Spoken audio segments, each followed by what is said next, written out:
This is the new 2026 Toyota CHR Plus, a car that has gone all electric based on the BZ4X platform. This one's a bit bigger than your usual CHR hybrid and has an all new design with the hammerhead front and the upgraded interior. Now you might be thinking, Dan, there's so many new EV SUVs on the market, why should I care about this one?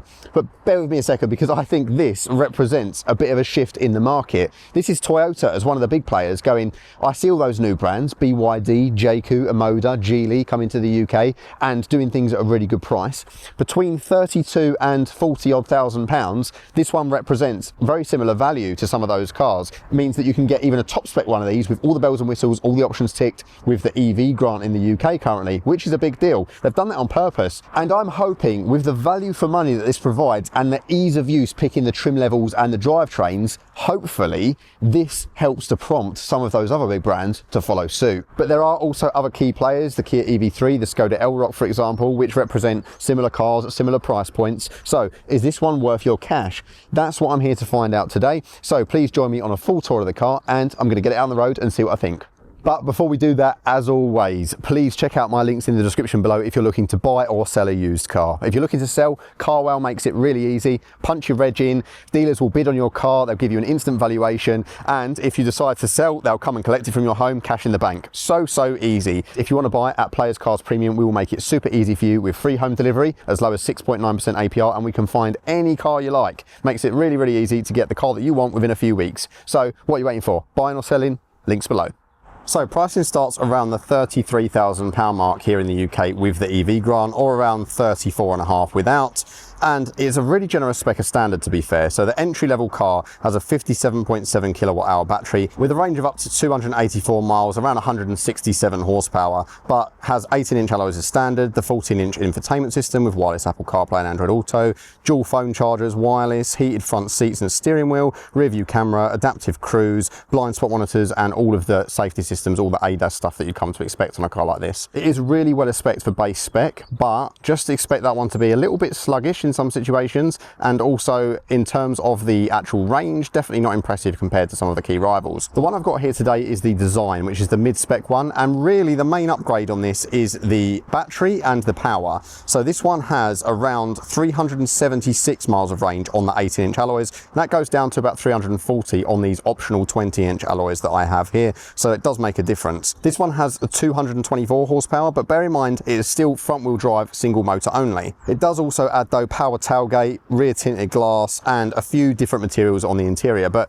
effectively the spec is pretty much the same other than that. I think that is the one to go for, to be honest. It's around sort of £36,000, and I think that actually represents really good value for money when you look at some of the key rivals. You probably should be looking at something like an Elroq or an EV3, maybe some of the rivals like the Geely EX5 is going to be a more comfortable car around that price range, but this one kind of does a bit of everything. Then the top spec one is around £41,000 with the same range, but also adds premium alloys and styling upgrades, also adds more advanced driver assist features, rear cross traffic alert. It also adds 360 top-down cam, which I do think works really well. It's a shame that's not on the lower models.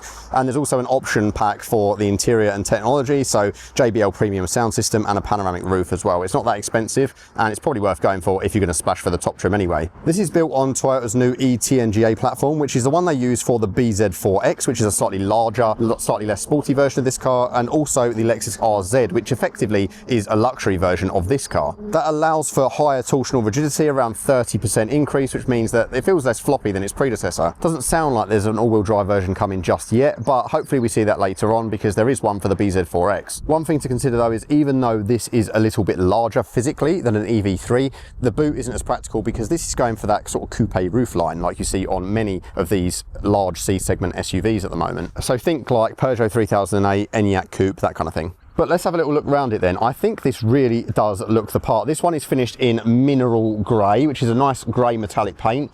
It's shimmering nicely in this sunshine here today. It looks really good. And I like the sort of hammerhead front design that Toyota have been going with these new models. And also you get the gloss black accents down the bottom. You can see we've got this kind of accent grille as well on this one. You've got the radars built in as well, makes it nice and easy. All of your lights built in down here. You've got your main lights down there, LEDs, and then you've got your running lights, which also have indicators on. And yeah, I think it just looks really good. And this has the optional 20-inch alloys on, which I think definitely suit the car a bit better than the 18s, but they do ride a little bit firmer.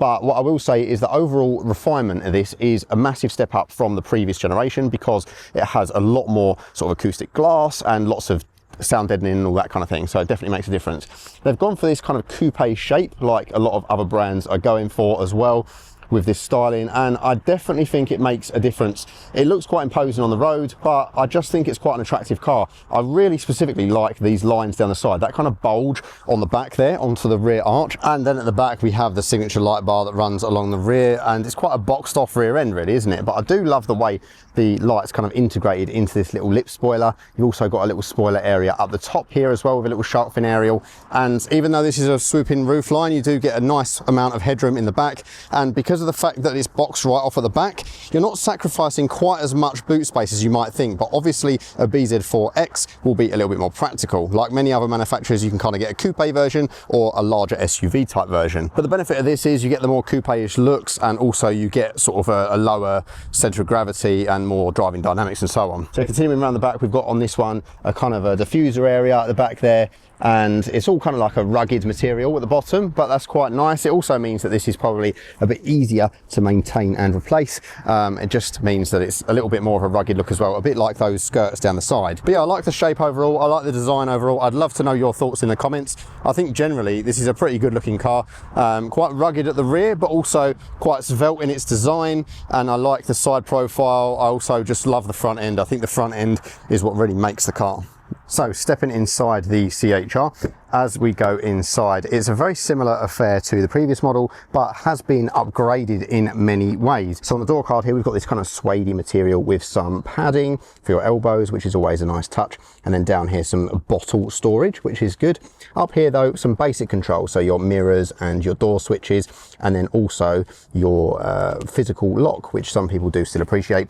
Bizarrely though, these seats, even in this mid-grade trim, are fabric. So no leather unless you go for the top spec, but it is quite a nice fabric. It's quite durable feeling. I think it will really stand the test of time, and it does have adjustable lumbar, which is electric, and then some basic floor mats and that kind of thing. Nice easy step up into the car, and this goes all the way to the bottom to stop you getting all mud on your trousers. And then in here we've got some kind of cool material on the top of the dash as well. It's like a scratchy sort of, it's like a plasticky, fabricy, I don't know quite what it is, but it adds some texture and some style to the cabin, which I quite like.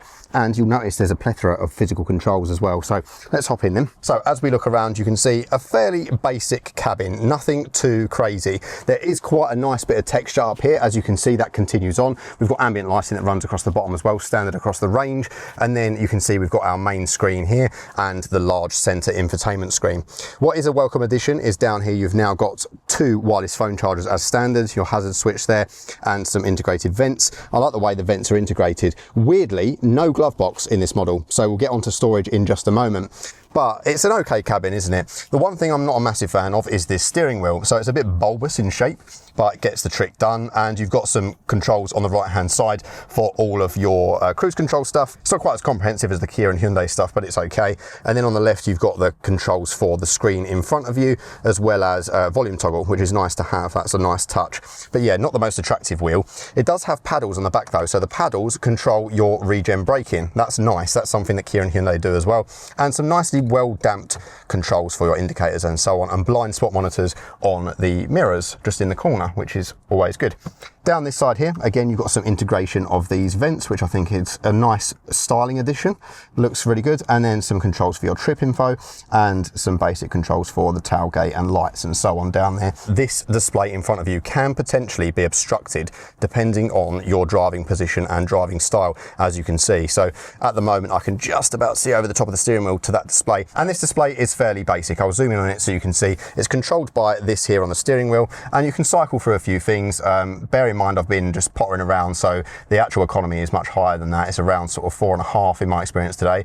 And going through, you've got literally just a couple of different menus for like your ADAS, which isn't very intrusive. It does bing and bong, but you can turn it off easily, and it's not loud at all or annoying.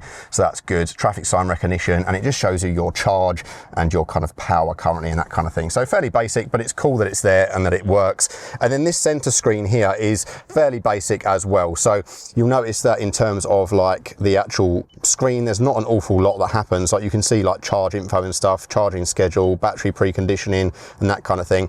What's useful as well is Toyota now have their own charging network stuff within the app, so you can kind of link up to lots of different charging networks to make it easier to pay all in one go and that kind of thing, which is a nice touch. And they're also offering money off of home chargers, which is good. What is the most impressive part about this area, I think, is the physical controls. So you've got physical climate dials here, which is really good. And it's quite cool. I don't know if you can see, but it's integrated into the screen, even though it looks like it isn't. That's quite nice. It looks very similar to like the Range Rover and Land Rover ones. And you've got some other controls around here as well, including the mirror and rear screen and also front. And you've also got a volume dial. So it's nice that they're kind of integrated. Most of the time you're going to be using this for CarPlay and Android Auto anyway, aren't you? So, you know, even though it does work quite well, it's quite responsive, you're going to be mainly using it for your widescreen mobile phone. And that's what I'd recommend doing most of the time. Weirdly, like I said, no glove box, but what you do have is an area down here underneath the center console, which is fabric lined and has USB-C outlets. So you've got two USB-Cs and a charge port down there. It's as you can see by me moving the camera, it's quite awkward to get to and move things in and out of, and it's not very large in comparison to other cars. And you've got some cup holders down here and this large center armrest, the leather on which is a little bit saggy and weird, so I think that might not last very long, but it opens sideways and it's dual hinged, so you can open it from either way. And it's quite a deep well with also a carpeted area in, and this is actually something that you can remove for even more space in there. So a relatively large storage bin. It's just a little bit of a shame that, you know, you don't have the glove box, but then again, glove boxes in modern cars are normally not very good, are they? So yeah, it's nice that there's some physical controls there. You've got your start stop button down there, two blank switches in this one, and the tilt and telescope is manual on the steering wheel as well. So from an ergonomics perspective, I think this is fine. I think this is a little bit awkward, but I wouldn't worry too much about it because you're not going to be interacting with it that much, and as long as you can see your speed and the basic stuff, it doesn't really matter. Down here in the middle, you've got some basic controls for the car. So you've got your eco mode, traction control, snow mode, and then you've also got your parking brake and auto hold. And the gear select is a little bit weird, so you basically press it down and turn it for whichever mode you want, or down for neutral, P for park. A little bit obscure, but you get used to it pretty quickly, to be honest. So overall, it's an improvement from the previous gen. I don't mind the dash design because of this nice texture over here. I also don't mind this, even though it's a bit basic in comparison to modern cars. Like a lot of the other brand cars are bringing in lots of really cool interfaces now. I think the software is well overdue an update on this, but I'm just going to be using Apple CarPlay, and I've got my physical climate dial, so I'm not going to moan too much. So yeah, not the most attractive cabin, I don't think. It's still got that kind of slightly utilitarian vibe about it, but it looks pretty rugged, it feels pretty good, and ergonomically it's okay. And then stepping into the back, this is going to be slightly annoying if you've got little kiddies because it's quite high up the car, but you've got the handle integrated just here. As we open it, you'll notice that in the back it is a flat floor because of this new floor pan. So it's a flat floor where the batteries are stored under there. There's a tiny little hump in the middle, but nothing too crazy. And then on the back there, you've got two USB-Cs and some ventilation. What is a shame though, is there's no storage drawer under there or under the seat, like in some other cars. All you've got is this kind of elasticated rear bit on the seat. But the actual seats, nice quality, as again you would expect. It's very similar to the rest of the cabin, so it's got that same durable material. In the centre, in the 60/40 split, we've got some cup holders and also a little space there, maybe for like a phone or a small tablet or something. So that's a nice addition. No pass-through ski hatch though. And then when it comes to your Isofix, they do have a little bit of a reinforced area. They're the kind of the squish between the seat kind, but obviously with that reinforcement, it just means that it's going to be a little bit easier for you to be able to kind of put stuff in and out, and it means it's not going to wear the seats too much. Headroom is pretty good back here as well for this size of car, considering its roofline. But I think in keeping with Toyotas of late, it's definitely kind of got the modern tech, but also in a way that's not too overwhelming for someone who's used to a slightly older car. So stepping into the back of the new CHR Plus, and you'll be grateful to know that things have improved back here based on the previous generation, because obviously this being on the new EV platform, it is longer and also taller back here. So that means that even in my driving position at 6 foot, I have a decent amount of legroom back here. The only thing that really falls short on is thigh support. The seats aren't raked very highly, and because of the low angle, it means that myself with my big long gangly legs, I kind of have to move my legs around a little bit to get them comfortable because there's a big gap under here otherwise. But the floor is pretty much flat, not 100%, and that obviously means there's loads of legroom, and it means that someone could comfortably sit in the middle if you want to. The only thing that I would say though is the center console is solid at the bottom, so there's not an awful lot of room for your feet. It would definitely be a bit too narrow for 3 adults back here as well, but that's to be expected in this segment, so nothing to complain about. And whilst there isn't too many luxuries back here, there is a decent level of recline on the seat, which means that you could get comfy on a longer journey. Got a nice space for my arm, I've got plenty of headroom even at 6 foot, and yeah, generally it's quite a comfortable little place to sit and spend some time. It's a shame that there's not much thigh support back here, but that is my only complaint. It's a minor one. In terms of the tailgate, this one does have the electric tailgate, being the mid-spec, which is always a nice touch. And as it opens there, you can see it's a pretty easy parcel shelf to remove. It's literally just little string clips, so like that, and then you just give it a tap and out it comes, nice and easy. It is actually possible to store it underneath the boot floor if you want to as well. It would be a bit of a fiddle to get it in, and especially as a fact I've got cables in there at the moment, I can't really fit it in there, but you probably could if you wanted to. And with that removed, you can see actually it's a fairly decent sized boot, and it's not too ridiculous either in terms of loading. You've got a decent load lip there, it's not too bad at all, and you've also got a false floor that's in 2 pieces, so you can see under here we've got space for your charging cables, or obviously you can remove that and have a slightly longer or slightly larger well. You've also got back here vehicle to load, so this is a 1500 watt proper outlet, and also the button to activate that there. Nothing too fancy back here, but you do have some shopping hooks, which is always good, and there's also some hidden tie downs as well. You can see it's got quite a wide shape at the back, and as it goes into the wheel well, so there's some extra space down each side, which is handy, but it just means that it is more useful to fit wider items in there, even though the actual opening isn't quite as big as that. So actually I think that's quite a good design. And then as for the rear seats, you get a 60-40 split, nothing too crazy, but you can just reach in and push those down. So one like that, and then over here, do the same.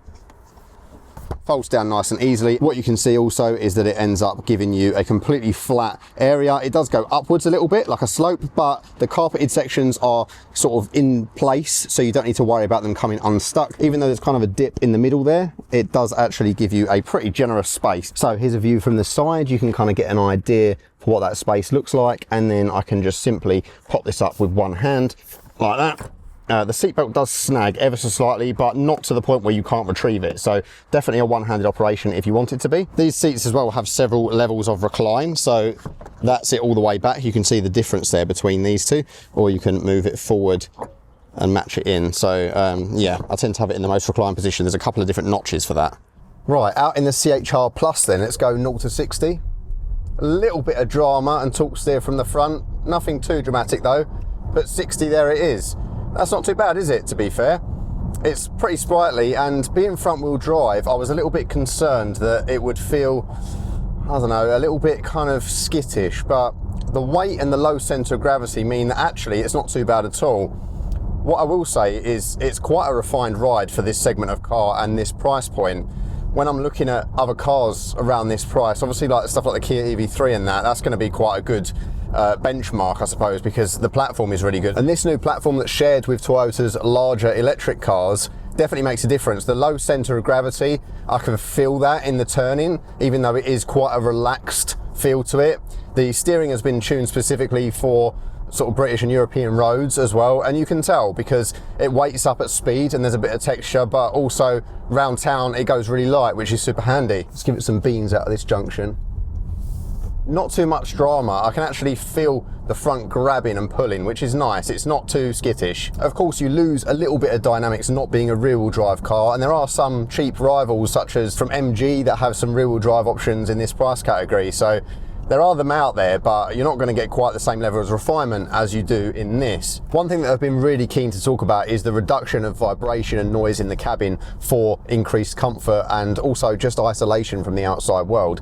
And that refinement definitely comes through on this new model, because the acoustic glass here, as well as the thickened glass all around the cabin, it's quite harsh in here, especially for this kind of price point. A lot of cars in this segment, you know, they can feel a little bit rattly and stuff like that, but everything here is pretty solid, and the low centre of gravity as well makes it feel weighty but not sort of unmanoeuvrable.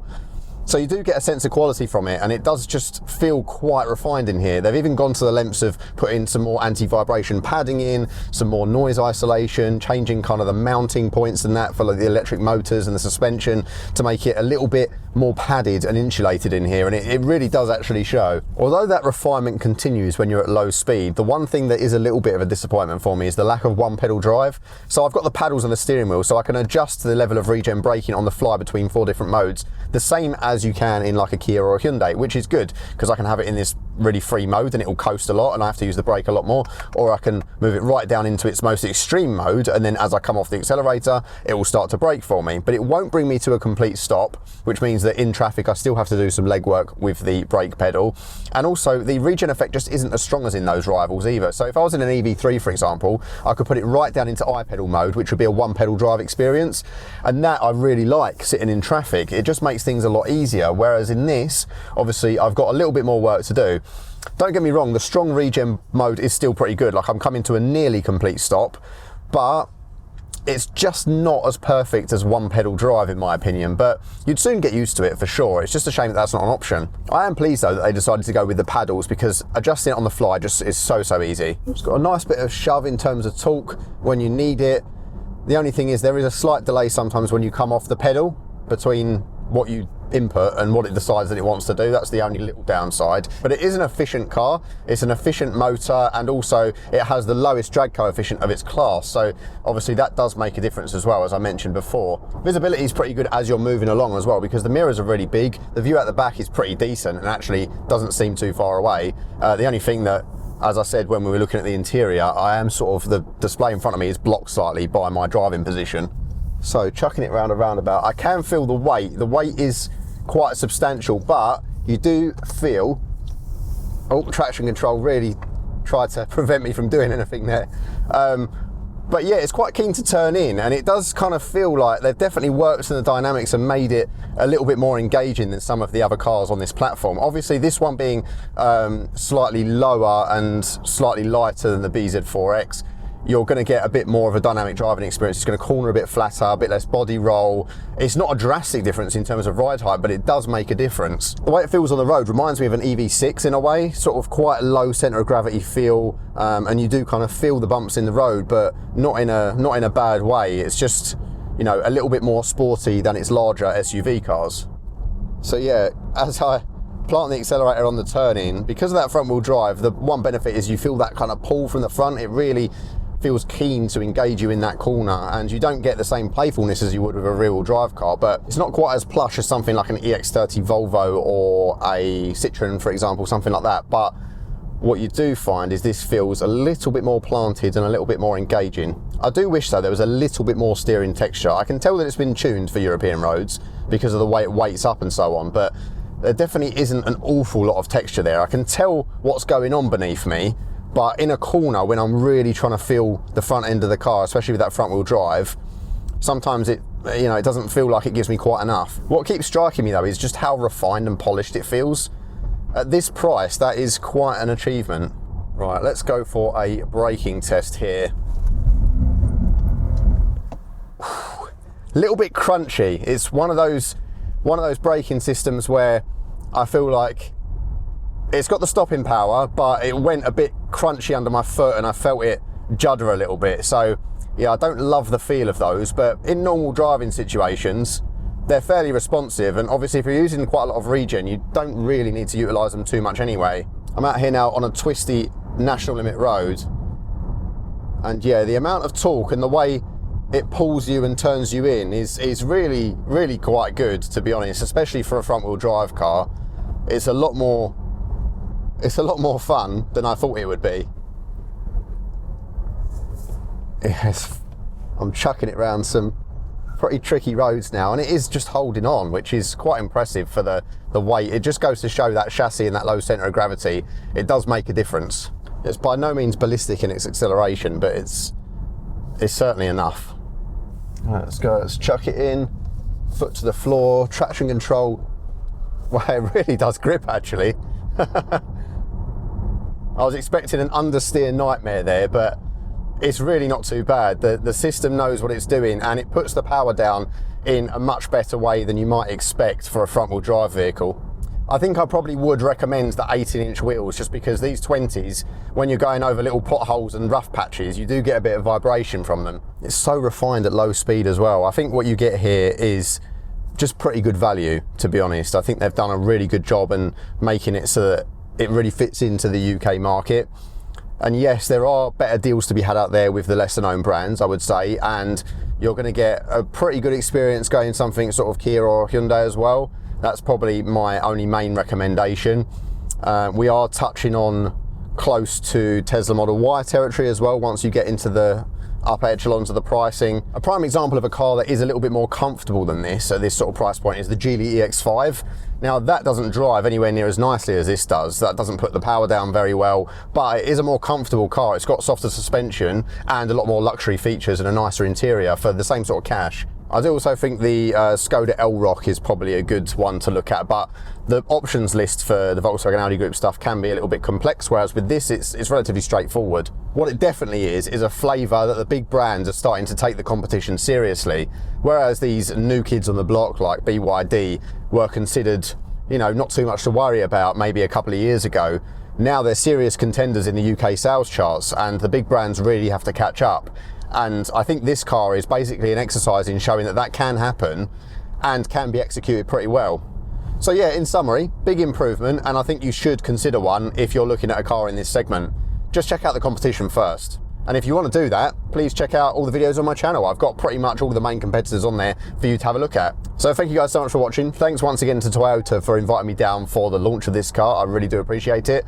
And like I said, if you want to check out any of the rivals, please do so on the channel. And if you're looking to buy or sell a car, links in the description below as well. Thank you guys so much for watching. I'll see you in the next one. Bye-bye.